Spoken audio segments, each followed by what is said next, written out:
So I'm driving my 11-year-old Layla to school the other day, and she said, "Can we listen to Loive?" And if you don't know who that is, well, I'll just play you the song. The song's called From the Start.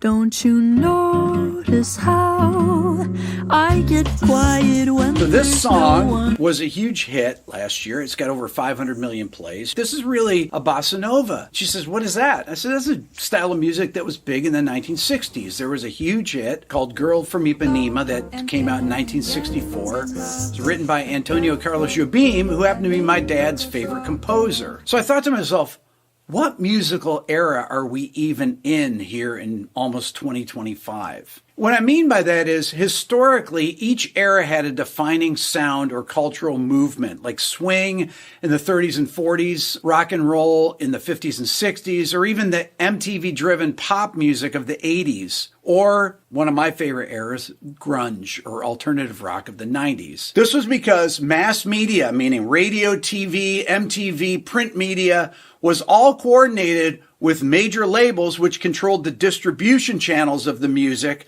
to create dominant narratives so that you would have these ubiquitous artists and songs. If you think of someone like Sting, Every Breath You Take, that song was known by everyone, which made it easier to label the era by a few breakout genres or styles. If you take a style like grunge, what does grunge sound like? Grunge is heavy, low-tuned guitars, introspective, dark lyrics, really natural-sounding instruments, and great singers like Kurt Cobain from Nirvana, Eddie Vedder from Pearl Jam, Lane Staley from Alice in Chains, and Chris Cornell from Soundgarden. The grunge bands had its own fashion aesthetic as well. Think of things from thrift stores, flannel shirts, band t-shirts, ripped jeans, sweaters like Kurt Cobain would wear, or combat boots. These were all things that were associated with the style of grunge. Okay, so when was the last definable era? To me, it would be the late 90s, early 2000s pop acts like Backstreet Boys,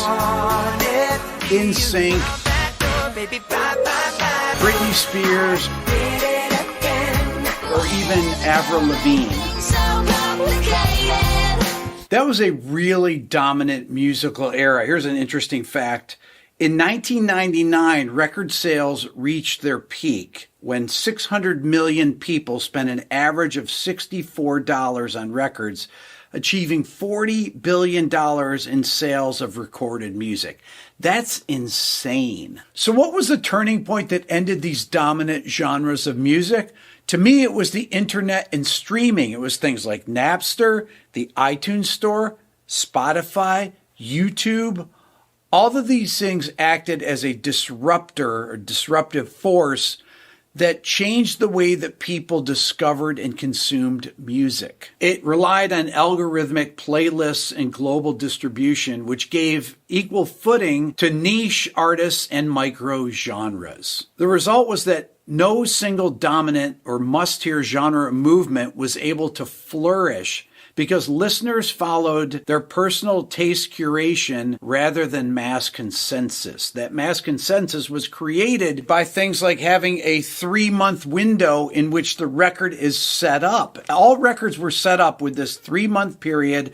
You release a single, you'd go to press 3 months ahead of time, you'd be in all these magazines, you'd have your video hit on MTV, everything would happen at once, and you would build that consensus, and everyone was hearing this record all at the same time. In today's musical landscape, there are countless subgenres that exist in parallel. Bedroom pop, lo-fi beats, hyperpop, neo-soul revival, niche metal scenes like progressive metal, and each of them have their own dedicated fan bases. Because today, there's really no unifying broadcast platform like we had with radio and MTV that forced this collective experience for listeners. So really now we're in what I would call a post-genre world, where artists openly blend styles like rap and country, or jazz chords and R&B, or electronic music and rock, blurring the boundaries of these specific genres. And genre labels feel increasingly outdated,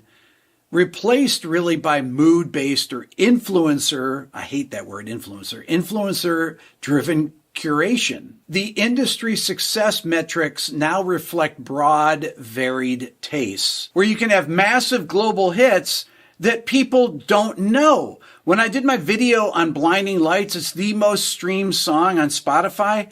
There's so many people that say, I've never even heard that song.